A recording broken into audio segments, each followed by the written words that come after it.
Well, hello everyone. My name is Dr. Steve Ethier, and I'm coming to you today to tell you about a new class on the biology of cancer that I have recently put together and have launched on the Thinkific website. I've been a lifelong cancer researcher. I've been doing cancer research for almost 40 years. Currently, I'm on the faculty of the Medical University of South Carolina and a member of the Hollings Cancer Center at the Medical University of South Carolina. Before that, I was deputy director of the Karmanos Cancer Center in Detroit, Michigan. And then before that, I was a professor in the Department of Radiation Oncology at the University of Michigan and a member of the Comprehensive Cancer Center there. So I have been doing cancer research for a long time. And one of the things that I've always done as part of my role in major medical centers and comprehensive cancer centers is spend time teaching medical doctors, oncologists, graduate students, postdocs about the biology of cancer. And I've instituted a number of classes called Fundamentals of Cancer Biology, because I've always felt that it was important that people who are coming into the field, whether they be clinicians or laboratory scientists, need to understand some of the basic concepts, the basic fundamental concepts that underlie the development of cancer in people. And so I've done this over many, many years, and it's something I've enjoyed greatly. And given that, I've decided that I wanted to develop a course that was really about the biology of cancer, but is a course for everyone, not just medical professionals or basic scientists. Because cancer is a common disease. Cancer touches almost all of our lives in one way or another, either personally or in someone we know or some loved one. And when a person comes in contact with cancer as a diagnosis, again, personally or as a friend or a family member, one encounters a bewildering array of new terminology, of choices that have to be made, and a lot of concepts that underlie what people need to understand when they start thinking about a cancer diagnosis are foreign, and so there's a lot of confusion typically.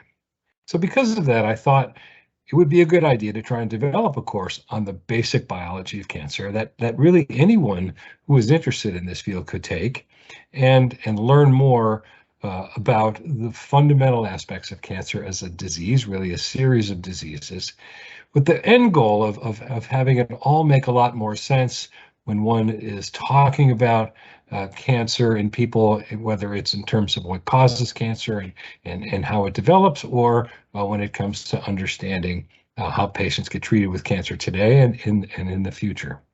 So that's what I've done here. I've developed this class, and it has 6 lessons, all PowerPoint presentations that you can watch many times, and you can download the PowerPoints as well as a PDF file. And so my hope is that people will enjoy this, learn a lot from it, perhaps have questions for me, and we'll set up some dialogues to go over some of that. So what I want to do today is just give you the introduction to this class and tell you what's involved in the various lessons that I've developed for this class on the fundamental biology of cancer. So I am going to go ahead and share my screen now and take you through a brief overview of this class. Okay, so the biology of cancer introduction and overview. And incidentally, recently I started a small company called Sextant Oncology, and this is a company that ultimately is trying to provide knowledge, information, and a number of tools, both to cancer researchers and to anyone with an interest in understanding more about cancer.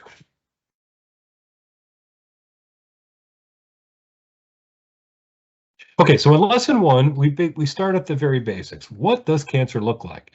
It always has amazed me, as I've done this over the years, how many people who even work in the field of cancer research have never actually seen an actual cancer. They don't really know what it looks like, either at the gross level or the microscopic level. And from my perspective, you can't really understand about this disease until you really know what it looks like, because there's a lot of important information in knowing what cancer looks like. So we're going to start with that. What does it look like? when people encounter cancer, they hear words like benign and malignant. So what does that mean? What's the difference between a benign and malignant neoplasm, as we call them? So we're going to talk about that, and I'm going to show you examples. And then again, there's a lot of terms that people use to describe and classify cancers: carcinoma, sarcoma, metastasis, and so forth. I want to go through all of that with you and make those terms very understandable. So in lesson 2, we're going to talk about where cancer comes from in people and how does it develop.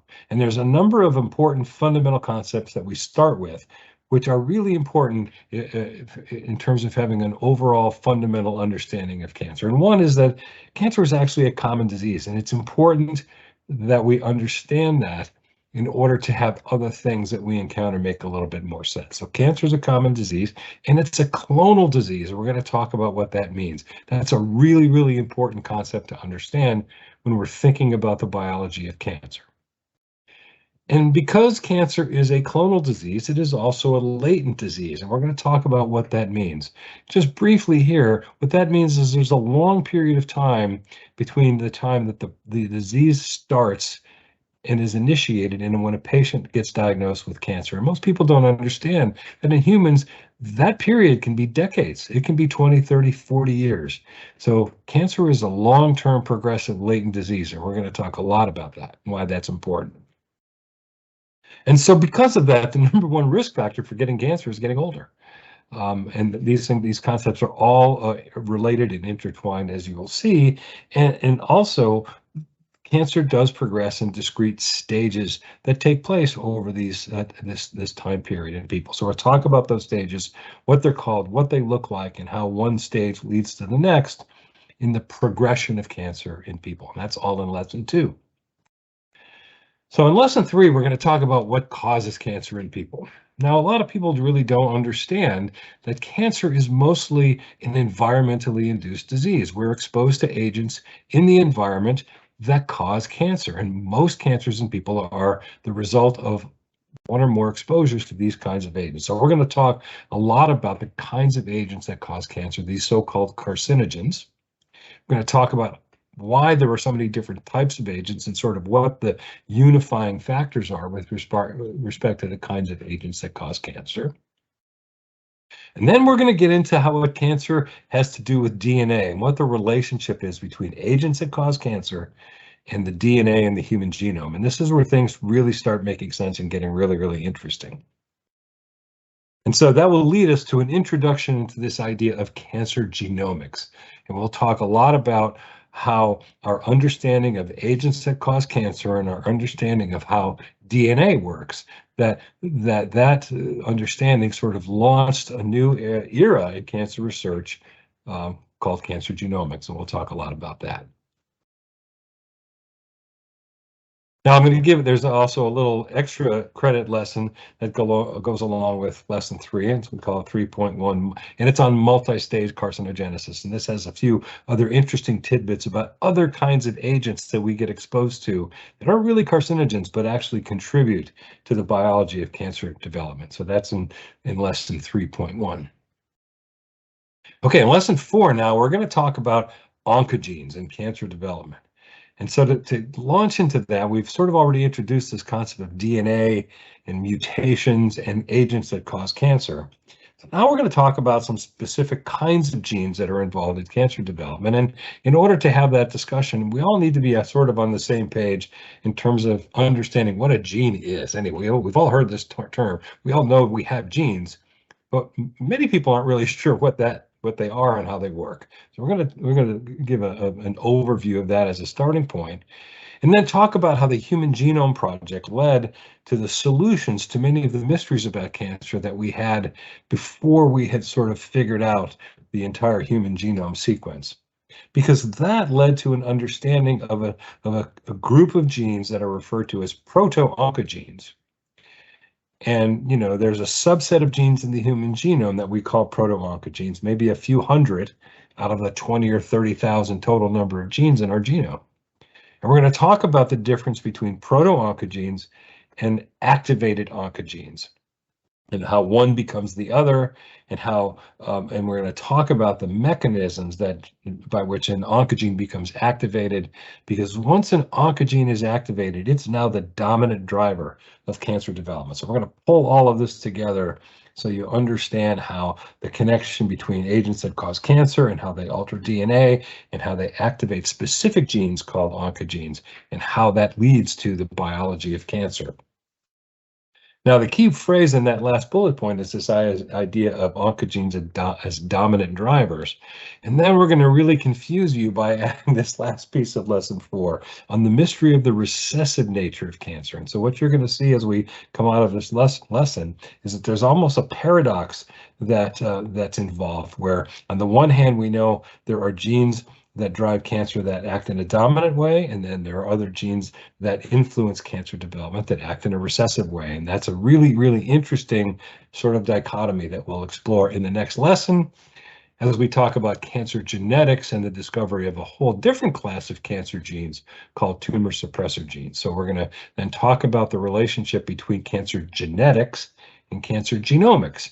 And cancer genetics really is about these familial forms of cancer. You know, I mentioned earlier that most human cancer comes from environmental exposure to agents, and that's true. But about 10% of cancers in people really are familial. They're inherited. They're in a family lineage.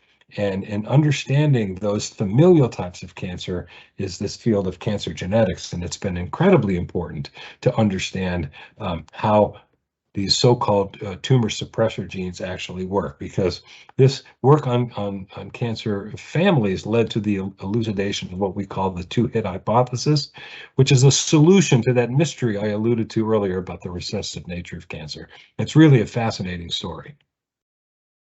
And then we'll move on from that and talk about how the study of various different kinds of familial cancer syndromes led us to discover a whole series of new tumor suppressor genes, which is very, very exciting stuff. And that leads us to sort of an overview of the genetics and genomics of cancer progression.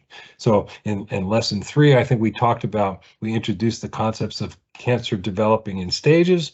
And now we're going to be able to put some genomics and genetics to those stages of cancer progression. And hopefully that will all make a lot of sense at that point. We'll then talk in lesson 5.1 about DNA tumor viruses and basically talk about what that has to do with tumor suppressor genes. And that's an interesting and important story as well. So by now we've introduced a lot of concepts on the biology of cancer, and if you've gotten this far in the course, I think you have a very different understanding of the fundamental aspects of the biology of cancer development. So the ultimate goal of all of this was to not only provide you with this kind of basic understanding of cancer, but then to have it make sense in terms of how cancer patients get treated. So we're going to do that in 2 different lessons. On lesson 6.1, we're going to talk about clinical oncology today. That is the basic ways cancer patients have been treated for decades and are still treated today. And there are basically 3 arms of traditional clinical oncology: surgical oncology and radiation oncology, aimed at achieving what we refer to as local control of cancers, and we'll talk a lot about what that means. We're going to talk about the role of adjuvant chemotherapy going on top of radiation and surgery, and introduce this very important concept called occult metastatic disease, and it's something that adjuvant chemotherapy is used to attack. And then we're going to talk about the role of chemotherapy for patients who develop overt metastatic disease. And again, don't forget, we've already introduced and talked about what these different stages mean in an earlier lesson. So we're going to talk about chemotherapy for metastatic disease, and then take a few minutes and just basically talk about how these drugs work. And basically what one will see at the end of 6.1 is that the traditional modes of cancer therapy in patients that we've used for decades have almost nothing to do with all of that beautiful biology that I just talked about in lessons 1 through 5. And so that leads us then to lesson 6.2, which is, the cutting edge of clinical oncology, targeted therapies and immunotherapies. And this is the part where all the cancer biology comes together with the newest and best ways to treat patients for cancer. So we've talked about oncogenes in a previous lesson, so now we're going to introduce this concept of oncogene addiction. And because this is how some targeted cancer drugs actually leverage this notion of oncogene addiction, and that's why these drugs actually work pretty well in patients. And then based on that, we're going to talk about this idea of diagnosing and treating cancer based on genomic profiles. So, right, traditionally, we've always said, oh, so-and-so has breast cancer, so-and-so has lung cancer, so-and-so has pancreas cancer. Well, today, we're starting to think about that differently. And so instead of caring whether the cancer arose in breast or lung or colon, what we care about are the oncogenes and tumor suppressor genes that are really driving that process, because that's how we know to use certain targeted cancer drugs. And we'll talk about that connection between cancer genomics and genetics and the use of some of the most modern and interesting drugs. And in fact, we'll talk about how we're now actually doing clinical trials where that's the feature that we care about. That is, we care about what are the genomics and genetics of the cancer rather than where it came from. And with the idea that that's a better way to develop a treatment protocol than where the cancer actually came from. So we'll talk about basket trials and a nationwide trial by the National Cancer Institute called the MATCH trial. Then we'll talk about some of the major challenges and the further use of targeted drugs. We're not to the top of the mountain yet. We still have a long way to go. We've made a lot of progress, and so there are some challenges that we still need to overcome, and we'll talk about that.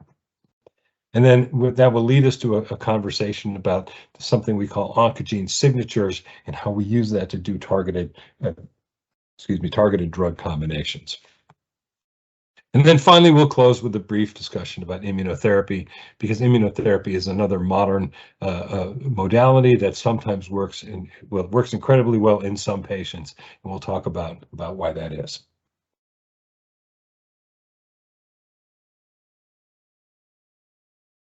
So that's going to be a lot, and it's over 6 or 7 different PowerPoint presentations, and there's a lot of information there. But again, you can take it slow, take it at your own pace. As you work your way through the class, you can send me emails and ask me questions, and we can set up some live streaming and have conversations about some of this stuff. And so the idea, though, is for you to sort of take it one lesson at a time, have those lessons sort of they connect to one another, and ultimately, what we want at the end is for you to have a much better understanding of what all of this stuff means, how cancer develops, how it makes people sick, and how we treat it both using conventional modalities and now some of the most cutting edge modalities. So I hope you join me. I hope you'll sign up for the class on Thinkific. I think you'll like it, and I think it'll change your perspective on the biology of a set of diseases that we all encounter one way or another in our lifetime, particularly as we get older, because as I mentioned earlier, cancer is primarily a disease of aging. And so as we get older and we know people in our lives and our families that are getting older, we encounter this a lot more. And people always have lots of questions about what's going on with their diagnosis and their pathology reports and the treatment plans that are being prescribed for them. So the idea is for all of this to make a lot more sense and make this much less confusing. And again, give you an outlet if you want to, if you have questions and you'd like to ask, I'd be happy to try and answer them in any way I can. So thanks for watching this little introduction. Again, I hope you'll take part in the class, and I'll look forward to seeing you in lesson 1. Thanks. Hope to see you soon.